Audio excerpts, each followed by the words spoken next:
Alright, hello, my name is Marshall, and who's excited to watch the Super Bowl this weekend? Yeah.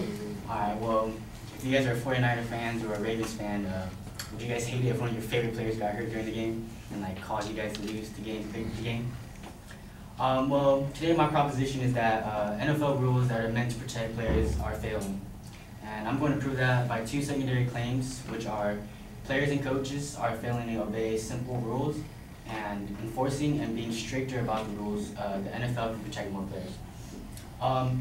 So back to my first secondary main claim. So players and coaches are failing to obey simple rules. Now during games, players don't really think; they just react. It's, I guess, their second natural instinct. And it's safe to say players' emotions run high during games because everybody wants to win. Everybody wants to be in the same position the Ravens and 49ers are this weekend.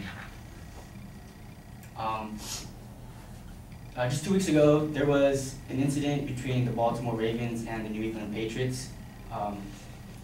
The quarterback, Tom Brady, and free safety Ed Reed. During the play, Tom Brady slid down to avoid being tackled by the free safety Ed Reed, but he stuck his leg out and tried to intentionally kick him in the groin. After the game, Ed Reed responded, "I know he's a great player. I respect Brady and his game for all it stands for, and I know he's not a dirty player. And emotions get going in the game." So it just shows that they don't really think during the game. They just do it. Since players are failing to obey these rules, they have to pay a price. These days, players are paying thousands of dollars worth of fines. And in the last incident between Tom Brady and Ed Reed, he was fined $10,000 just by accidentally or naturally sticking his feet out trying to kick him. And in another incident a couple years ago, James Harrison from the Pittsburgh Steelers was fined $75,000 for a helmet-to-helmet contact. And a helmet-to-helmet contact is when, well, I guess you can say when your head hits the other player's head. And in the NFL, they determined that the head and the helmet could be used as a weapon.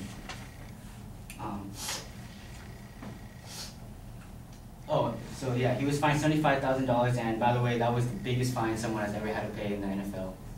So these irresponsible actions can lead to undesired consequences. And I'm not sure if you guys heard, but back in 2010, the team, the New Orleans Saints, they got in big trouble for the bounty scandal.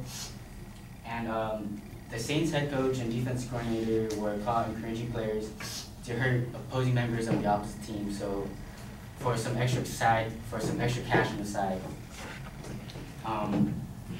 And according to the NFL, if they were to kill someone on the opposite team, their reward would be $500. So that was kind of interesting. And as a result, the team was fined $500,000, and 4 players, including the 2 coaches, were suspended. Again, my secondary claim is that enforcing and being stricter about the rules, the NFL can protect more players. But how can players be protected if each year these athletes are getting bigger and faster and stronger? And according to an NFL player, Bernard Pollard, who was mentioned in an article in the Shutdown Corner, the league is trying to move in the right direction with player safety, but at the same time, coaches want bigger, stronger, and faster year in and year out. And that means you're going to keep getting big hits and concussions and blown out knees. So pretty much he's saying injuries are inevitable. They're going to happen.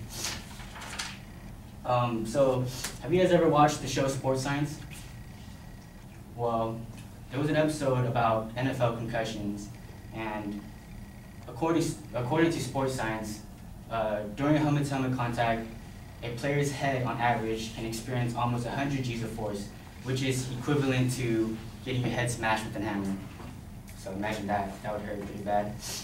And over this past season, according to the NFL, 61 players have received major injuries, including the rookie star and Heisman winner Robert Griffin III. By making sure the referees are doing their jobs correctly, the players can be protected. But then again, referees their priority isn't there to protect players. They're there to make decisions, call penalties, But they should be making it a priority for referees to making sure there's no helmet-to-helmet contacts or major injuries. And in conclusion, the NFL rules that are meant to protect players are failing.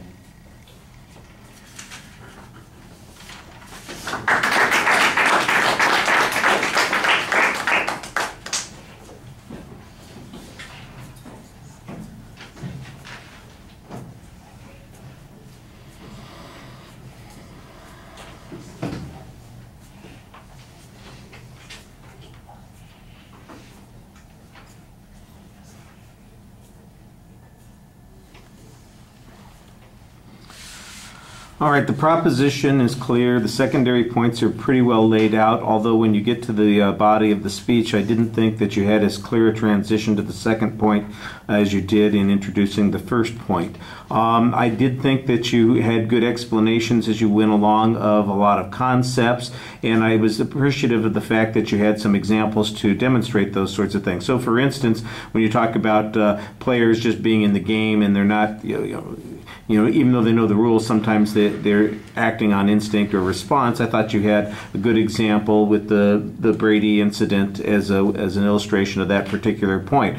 The question then becomes, is it that the rules are failing or is it that the players are failing? You make it on the second point that it's the coaches that are not really following through. And then there's also this argument, it sounded like you started off in the secondary points in your preview that it's going to be the players also, but there doesn't really seem to be much discussion of how players either deliberately avoid doing this or fail to respond to the rules correctly. Are the penalties not big enough to prevent them from doing it? Is that instinct, for instance, that response in the game so important that they can't, it overwhelms their ability to make a particular judgment, a quick judgment? I think that there's also this assumption that needs to be developed a little bit more that the stronger, quicker, faster is all related to the injuries as well. One thing that I think you need more, especially on that second point, is some data on the injuries.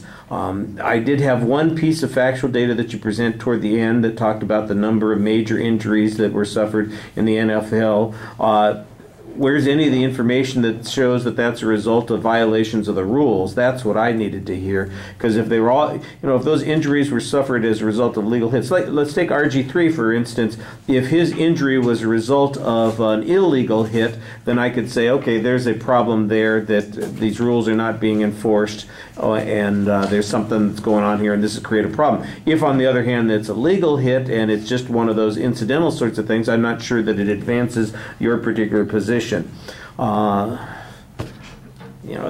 It does feel a little bit like there's not much controversy here, except on a couple of points. That everybody would like to reduce the injuries. I think that that's true. That there are rules that are being designed to reduce those injuries. I think that's true. That they can't always be effective. I'm not sure anybody's going to dispute that. That they could be more effective. I think that's where your argument needs to develop a little bit more.